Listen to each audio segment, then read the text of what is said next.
it's Beth Norman-Roberts. Put away your designer series paper today and pull out your blending brushes. We are going to learn how to create your own scenes just with ink and blending brushes. So let's get started. Taking a 4" by 5 1/4" piece of white cardstock, I'm going to be blending on my colors, and I have a 2" circle here to make it the moon. It's very magical. So I'm going to place this about here, knowing that I'm going to be having the trees covering up a little bit. I don't want to center it. It's most eye-pleasing to just have it to the little bit of left.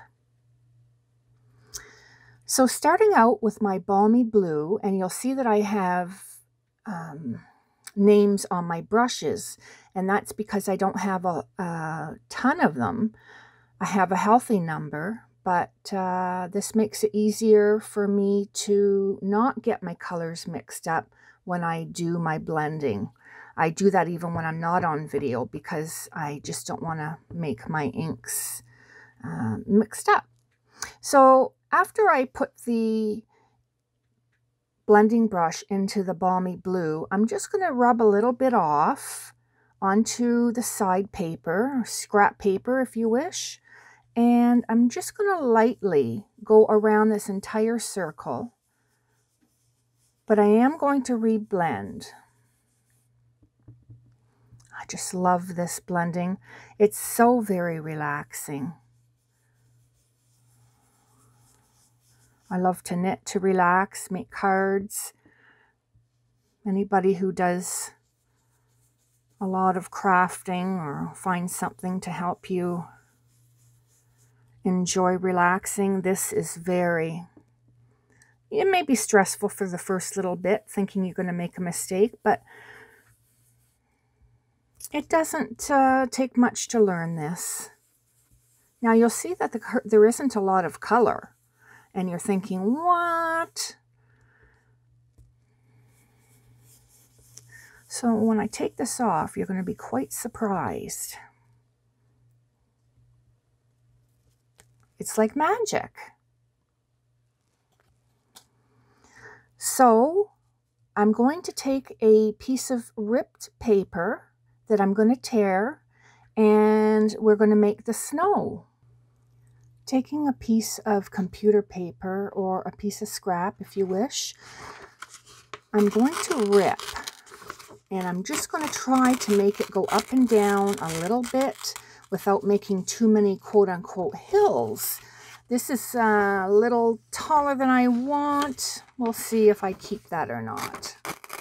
But I'm just going to rip it straight across.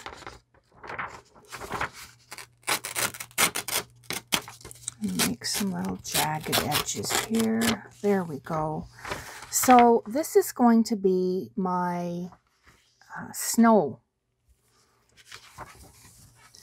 I do want to keep a little sky space between the snow and the moon. So I'm going to probably put it down to the 1/3 level. I still don't know if I like this. Go down a little lower. Okay. I want it in your view. Now I'm going to take my balmy blue, which is the light color, and I'm going to use that first. It's easiest to go lighter to darker. A little trick too is when you have these little divots, those are excellent. I would just put a little bit of dark color in on top there too, because then it looks like shadows in the snow. If you ever look at a freshly snowed area where no one has walked, especially if you're looking out, you can see the divots and just the different pretty colors that are in that snow. Now I'm going to take boho blue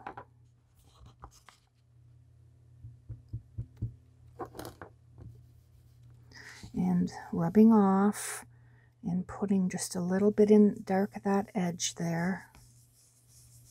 And I continue to blend so that it goes light and it flows together, because if I just put this in like that, then you're going to have a very apparent line drop and right into the other color. So blend just out lightly. Start down here and press hard. Go lightly. And I'm going to do the same for this little divot here.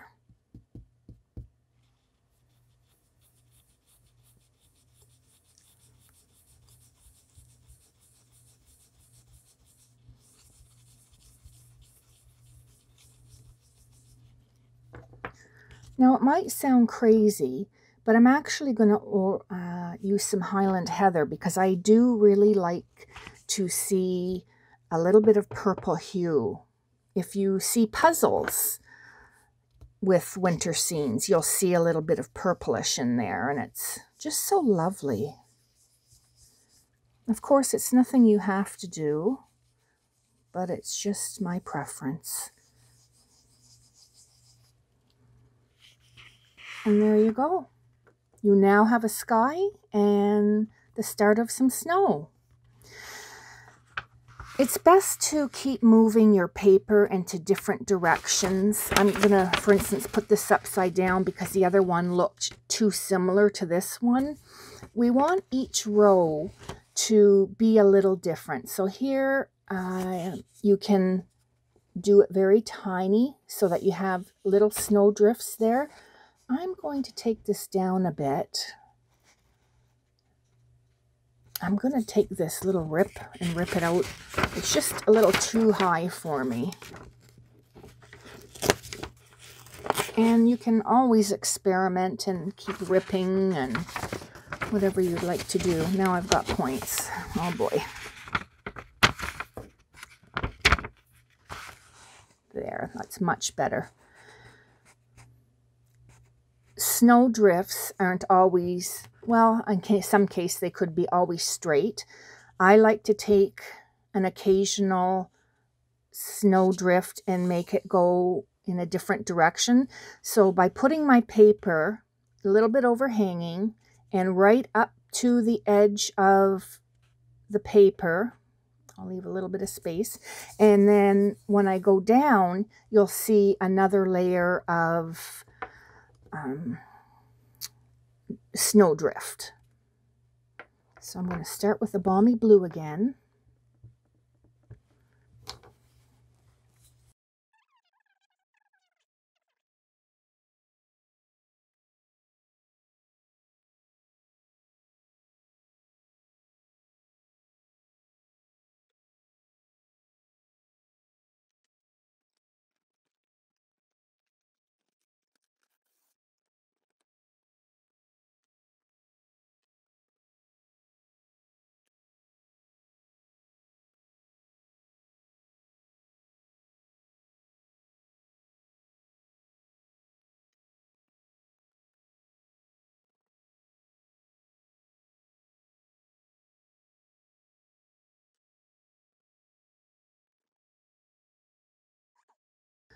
Now I'm going to take a little bit of color because this is stark white and we want to color it. So let's start again with some balmy blue. Make sure you rub out a lot of the ink. Hold your edges because your fingers could be inky.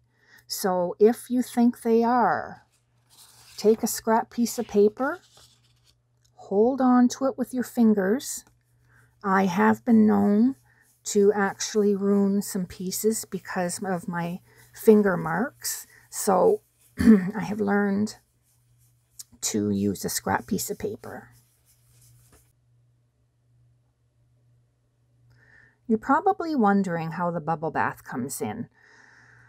Well, the moon here right now is very stark, and you don't see on a misty day a bright moon, I should say an evening, and a bright moon.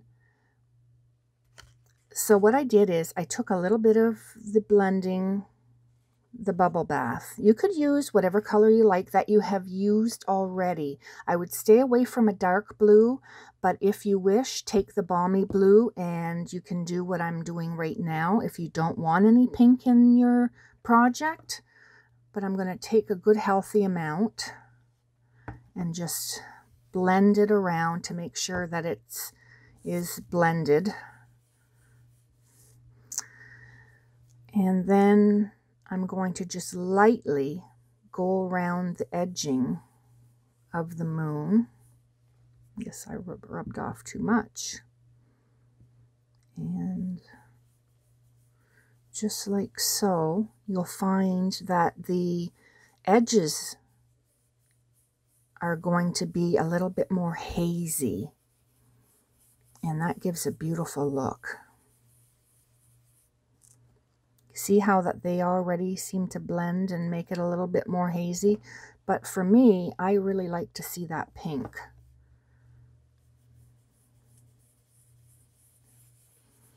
So I'm blending and then I'm pressing down firmer.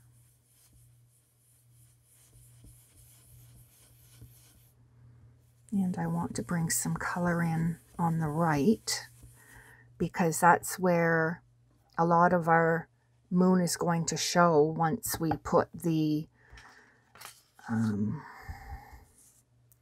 trees over top. As you saw in some of my samples, I didn't put trees over top, so if you don't wish to and you want to just finish it off like this, then that's wonderful. I like to put the birch trees over because it just gives a 3D effect, and with the wintry owl, it just sets it right off.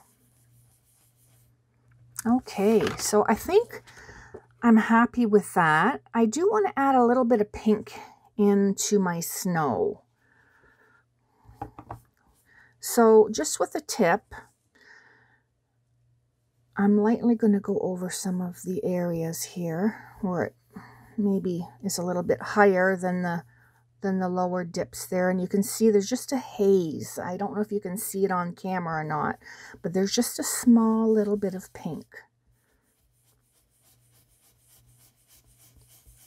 I don't have a piece of paper underneath because if I do, and you pick up the piece of paper, you will see that there's another stark line there from not blending over to the snow. So the things to remember mostly here is put your brush into the ink, tap off a lot of the color and make sure the color is well blended into your brush, brush it on, and keep the color moving until you think that there is no more ink. Press hard in the beginning and go really softly. And there we have our finished background. I'm ready to put on the rest of the card. Using Perched in a Tree, I used the die cut that coordinates with this set, and it makes birch trees. It makes it lovely. It's a favorite of most of my stampers, and this is what shows up after you've done cutting. I'm going to place it over top, and I see that my images still are a little light. After looking at my card, I decided I want to do the blue edging after all. I like to do the edging because it will just blend in some of all that white. It's just too white for me. So I'm going to go lightly and then go a little heavier and heavier. And I'm also taking it into, oh, I shouldn't have stopped there. Look at that blend. My little oops.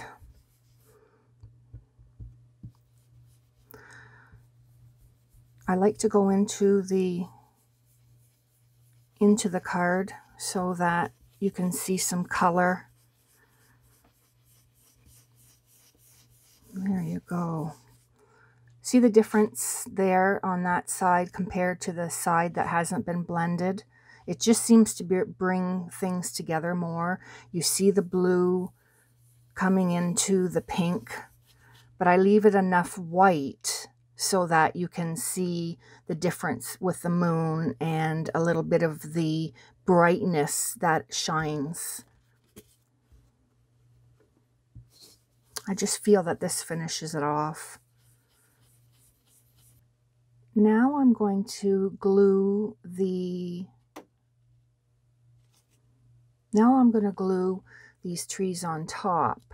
And the reason I made this a little bit smaller, I didn't want it going edge to edge, because sometimes when you cut your paper, it's a little bit bigger than another piece. And by doing this, you can see that it's all hidden.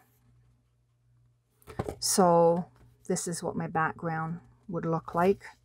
The back side, I should say.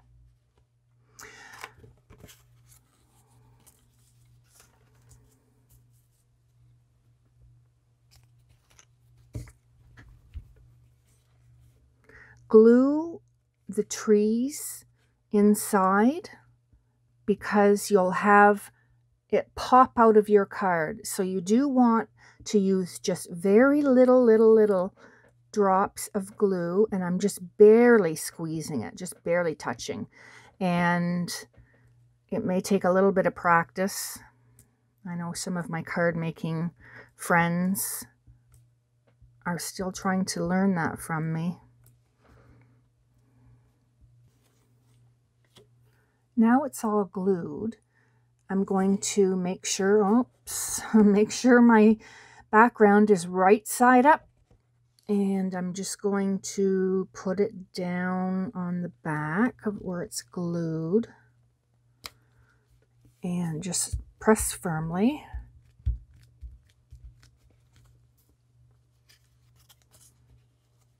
And the background is now done. So let's move on to embossing the owl.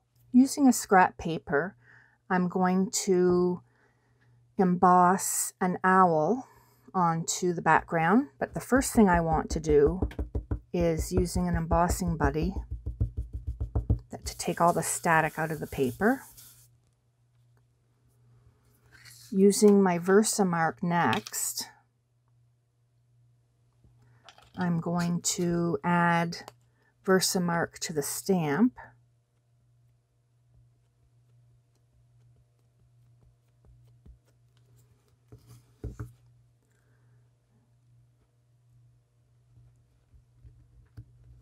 And press firmly.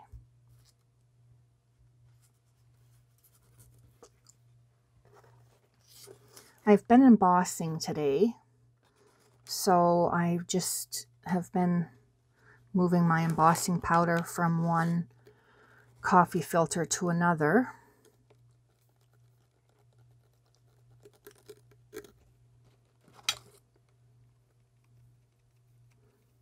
The coffee filter will allow for you to put it back into the tube that it came from. Now you will see that I do have some embossing powder where I don't want it to be.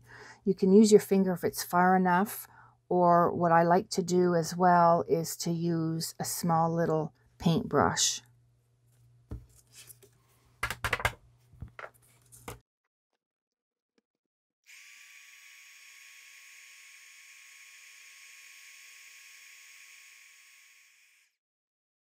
I cut a small branch and I die cut my owl.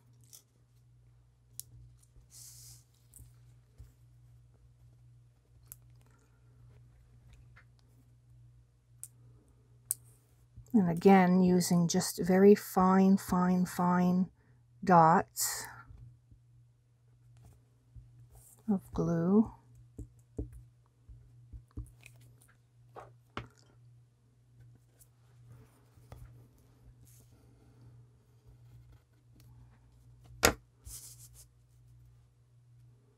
my camera moved on me and I can't fix it. So you will see a little difference in how close we are up to my card now, but we're almost finished. And then I'm going to use some Stampin' Dimensionals. I go through these a lot. Every order I put in, I order them. They're really nice to have added dimension. So I'll put those on my owl.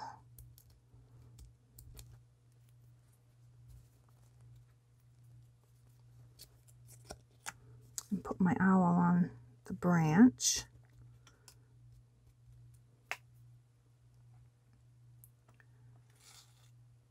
And then I'm going to take some pretty ribbon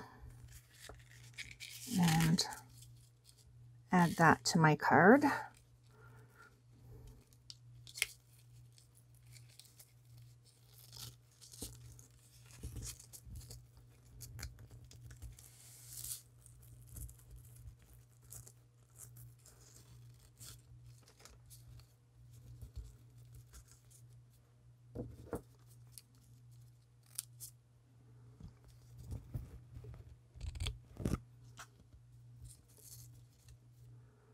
And the final touch are these lovely little gems that my friend Tina Zink sent me.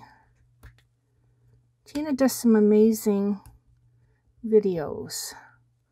She does beautiful work.